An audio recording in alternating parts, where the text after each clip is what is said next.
81. Qala Rasulullah sallallahu alaihi wasallam, akhafu alaikum sitta, saya khawatirkan terhadap kalian 6 perkara. 1. Imaratus sufaha, kepemimpinan orang-orang bodoh, ya, dipimpin orang-orang bodoh. Wasafkad dam, dan ditumpahkannya darah, maksudnya banyak pembunuhan. Wa bai'al hukm, dan dijualnya hukum, jadi hukum bisa diperjualbelikan, yang kaya bisa menang.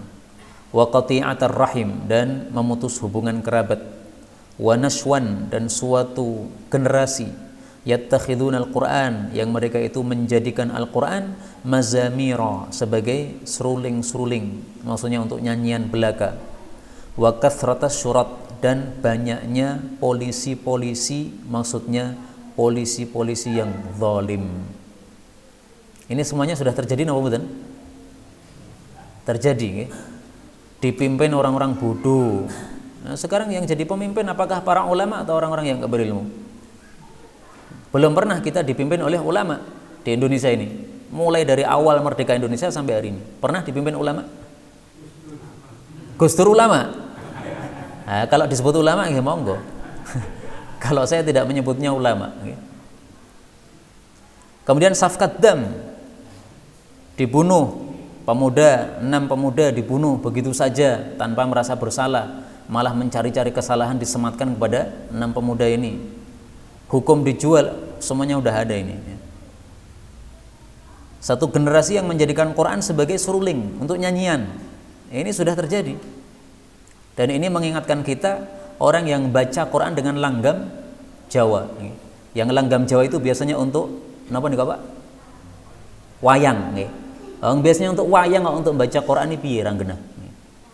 Yang untuk wayang itu untuk mainan, bukan untuk Quran. Quran sungguh-sungguh.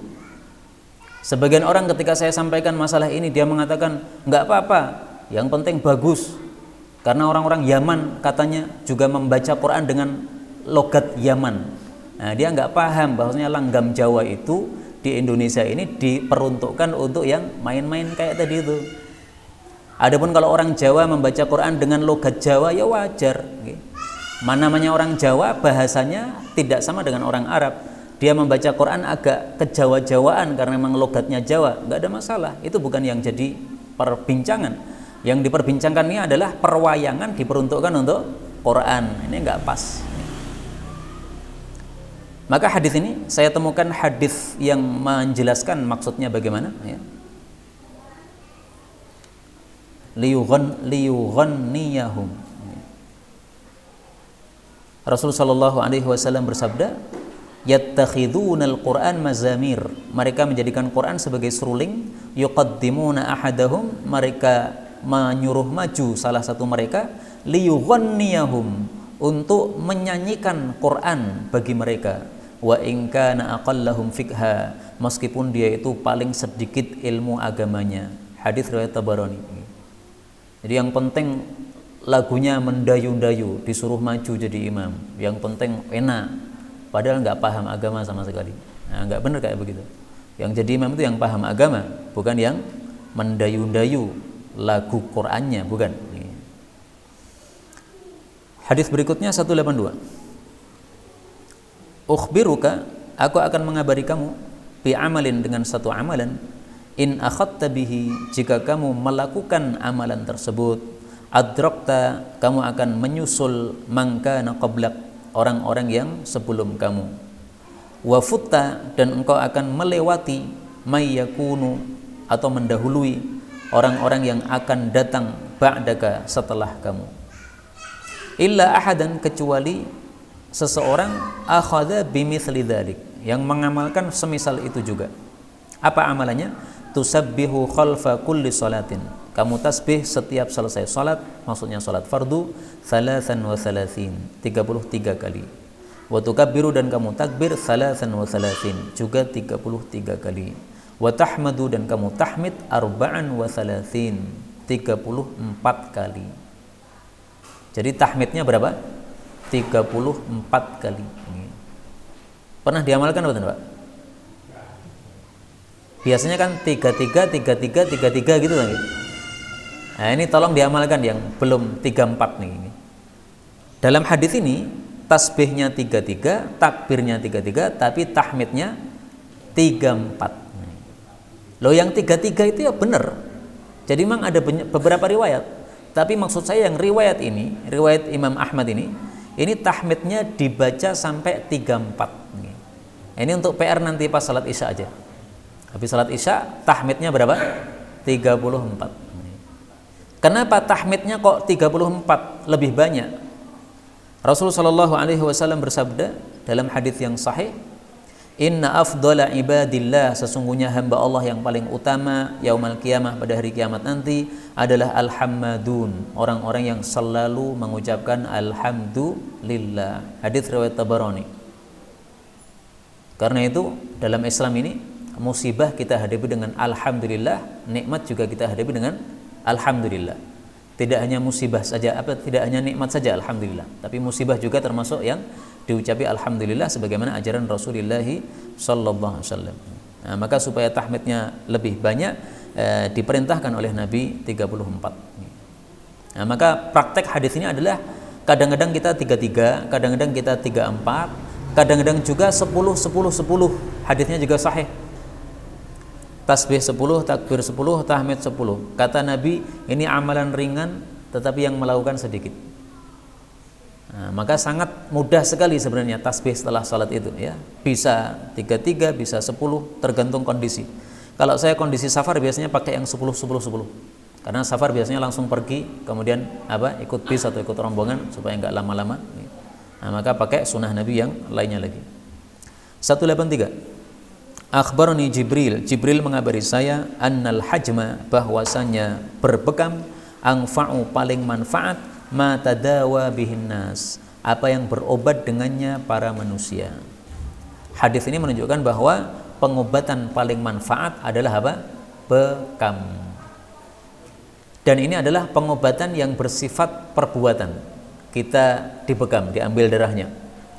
Adapun yang bersifat dimakan, obatan-obatan yang dimakan, maka yang paling manfaat adalah al-qustul bahri. Kita lihat sabda Nabi sallallahu alaihi wasallam. Beliau mengatakan, amsalu ma tadawaitum bihi, paling bagus apa yang kalian berobat dengannya, al-hijamah, berbekam, wal qustul bahri. Qustul bahri itu sama dengan qustul hindi yang sekarang lagi tenar itu gara-gara Covid. Nah, qustul hindi katanya sangat pahit. Saya ada di rumah tapi nggak pernah nyoba karena dibilangi teman saya pahitnya bukan main. Nah, saya bilang obat kok pahit, mbok obati sing enak. Makanya kalau saya berobat itu senangnya pakai madu aja. Sudah obat enak lagi, alhamdulillah. Nah, ini ada yang pahit, ada yang manis. Tentu saja pilih yang manis saja. Tapi sabda Nabi paling bagus adalah qustul bahri.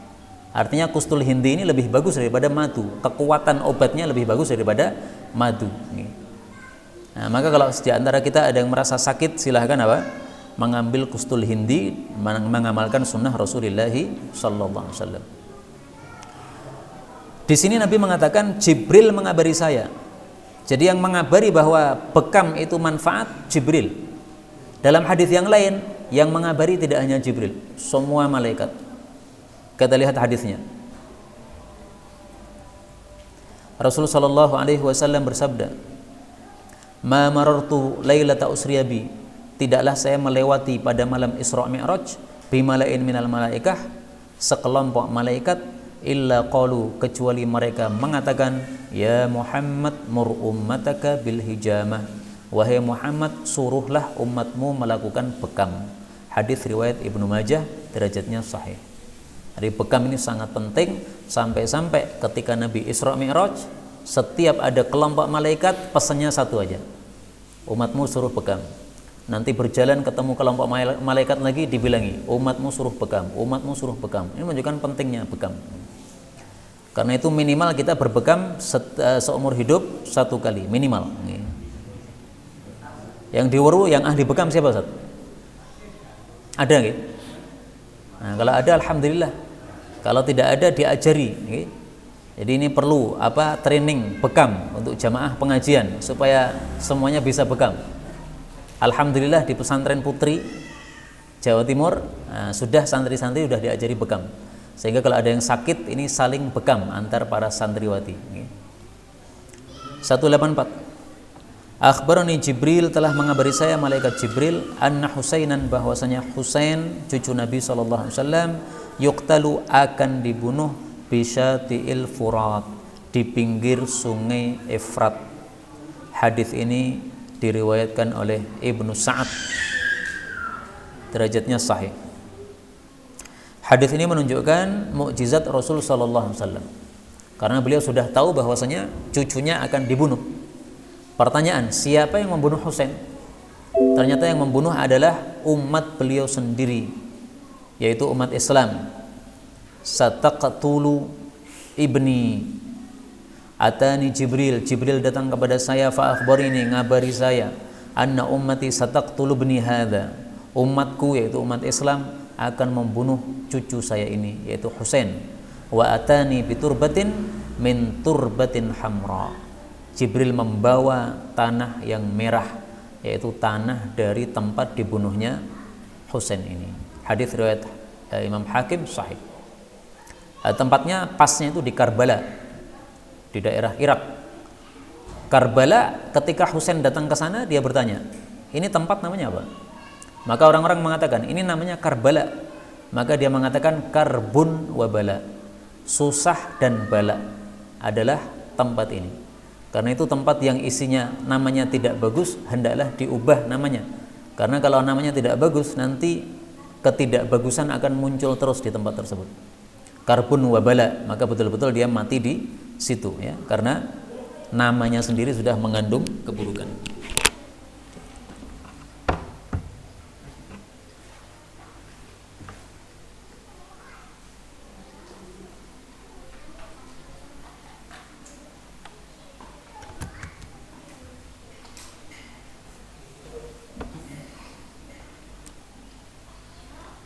Satu 85.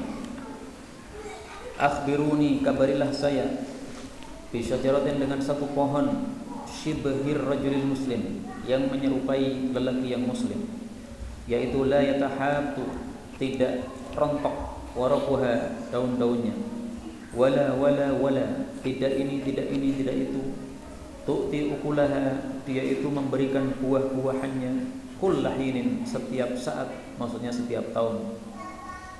Kemudian Nabi menjawab, hiyan nakhlah, itu adalah pohon kurma. Hadis ini menunjukkan dua perkara. Pertama, bahwasanya orang muslim diserupakan oleh Nabi seperti pohon kurma. Maksudnya apa? Dia selalu memberi manfaat, tidak pernah memberi mudarat. Pohon kurma itu tidak ada daunnya yang rontok. Kalau pohon daunnya rontok, itu mengganggu, mengotori tempat. Kurma tidak pernah mengganggu, tidak ada yang rontok. Buahnya bisa dimakan, kayunya bisa dimanfaatkan, daun-daunnya bisa dimanfaatkan untuk membuat tikar. Apapun dari bagian kurma tidak ada yang sia-sia. Nah, orang muslim semestinya begitu itu. Dimanapun berada, manfaat. Sebagai apapun, manfaat. Sebagai rakyat, manfaat. Sebagai orang kaya, manfaat. Sebagai orang berilmu, manfaat. Sebagai pejabat, manfaat. Kalau tidak manfaat tetapi madarat, itu berarti bukan muslim yang sesungguhnya. Itu maksud pertama dari hadis ini. Faedah kedua dari hadis ini menunjukkan bahwasanya seorang guru hendaklah terkadang itu memberikan pertanyaan kepada muridnya untuk mengetahui siapa di antara muridnya yang cerdas. Nah, maka di sini Nabi itu suatu saat mengatakan akhbiruni, siapa yang tahu pohon seperti orang muslim. Nah, waktu Nabi mengatakan seperti ini, perawi hadis itu Ibnu Umar, dia mengatakan dalam hati, sebenarnya saya tahu itu pohon kurma itu. Tapi karena dia melihat ternyata orang-orang tua diam semuanya, ada Abu Bakar, ada Umar, bapaknya sendiri, semuanya diam, dia mau menjawab itu malu. Malu kenapa? Karena dia masih anak kecil, anak muda. Nah, ternyata Nabi kemudian mengatakan, hiyan nakhlah, itulah pohon kurma. Nah, ketika Ibnu Umar cerita kepada bapaknya, saya tadi sebenarnya tahu, cuma saya malu karena paling muda. Maka Umar mengatakan, andai kamu tadi menjawab, saya senangnya bukan main. Dan ini biasa, seorang bapak senang kalau anaknya apa? Tampak pintar atau punya kelebihan daripada orang lainnya. Tapi dari sini kita ambil faedah juga fadilah Ibnu Umar, karena Ibnu Umar dia punya rasa malu. 186. Ikhtatana telah berkhitan Ibrahim, Nabi Ibrahim, wa huwa ibnu 80 sanah, pada usia 80 tahun. Bil qadumi, di tempat namanya Qadum. Boleh juga diartikan bil qadumi dengan kapak. Dan ini terjemah yang lebih terkenal dan disahihkan oleh banyak para ulama. Tapi memang ada dua perselisihan. Perselisihan pertama, apakah ini dibaca qadum atau dibaca qaddum? Apakah pakai tasdid ataukah tidak?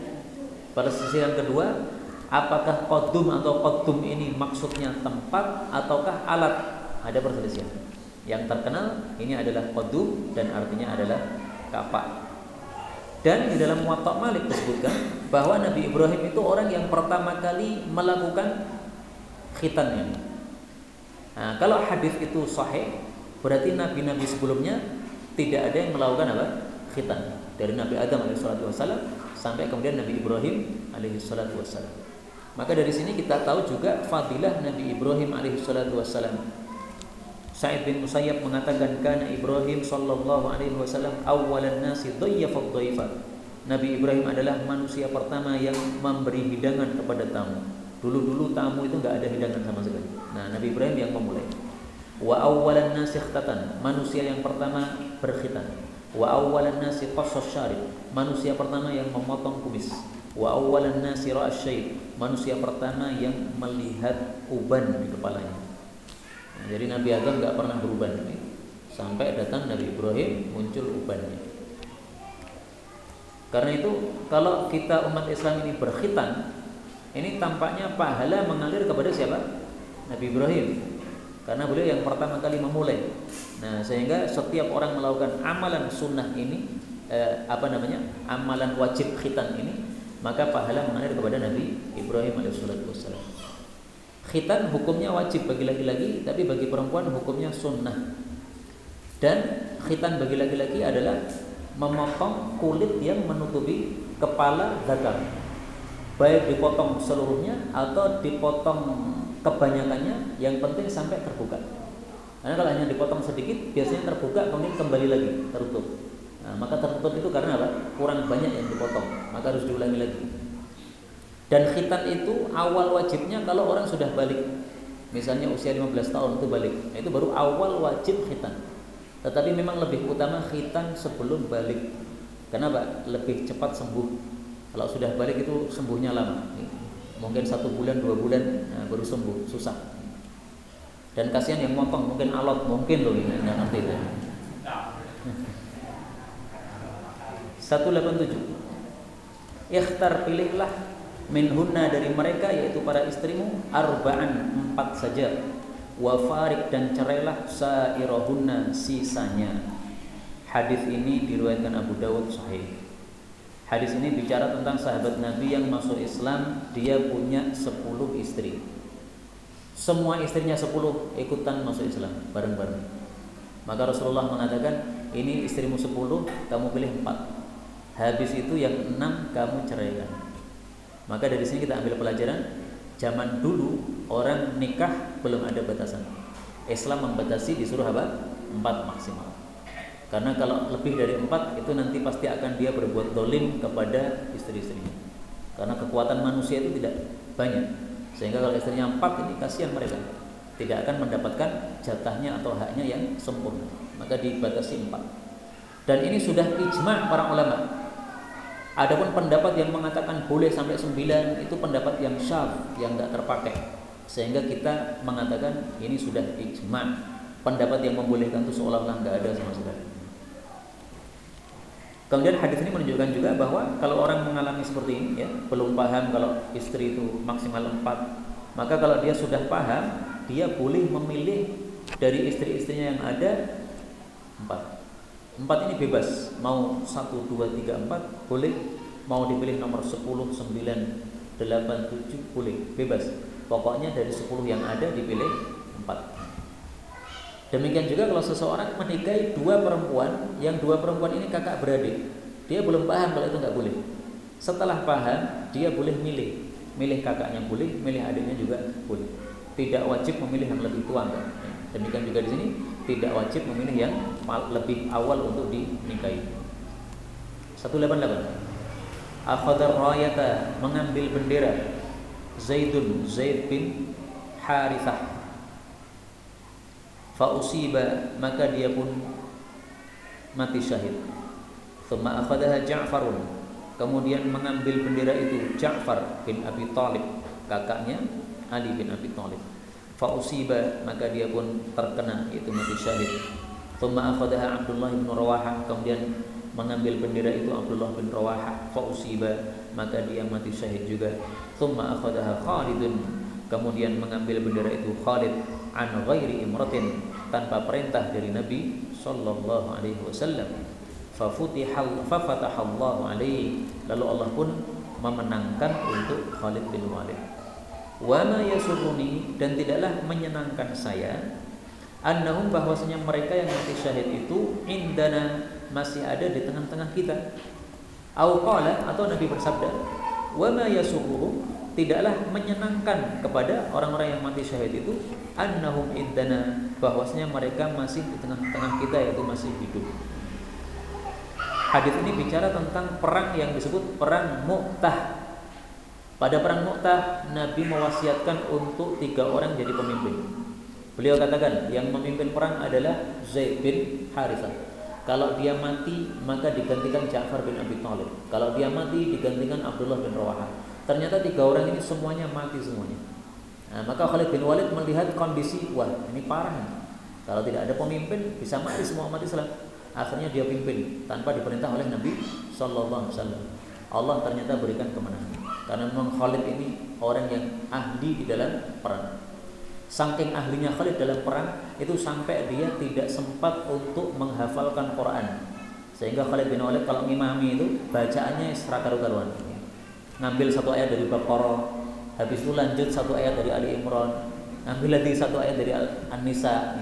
Nah, ketika dia ditanya, dia mengatakan, wah saya ini sibuk jihad, supaya ini saya ngaku apal tak waco. Jadi nggak urut. Nah, ini jangan ditirukan nih. Nah, ini karena apa? Dia punya udzur, dia punya udzur sehingga tidak ada masalah seperti itu. Kemudian dari hadis ini kita ambil pelajaran juga bahwa orang itu kalau mati syahid itu malah senang mereka. Nabi mengatakan orang-orang yang mati syahid itu tidak senang seandainya mereka masih di tengah-tengah kita, masih hidup, itu enggak. Sehingga kalau ada orang mati syahid itu kadang-kadang aneh.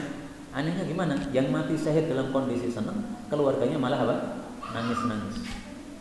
Karena itu kalau kita memahami masalah seperti ini, semestinya kita bisa menerima kematian saudara atau kerabat kita dengan lapang dada. Karena kerabat kita kalau mati dalam kondisi baik, itu dalam kuburnya senang-senang dia. Nah kalau mereka senang-senang, kenapa kita susah? Jadi kita ikut senang aja. Alhamdulillah matinya apa? Baik. Sehingga dia senang, kita juga ikut senang. Malah enak begitu. Istri mati, nah besok nikah lagi, biar sama-sama senang ya.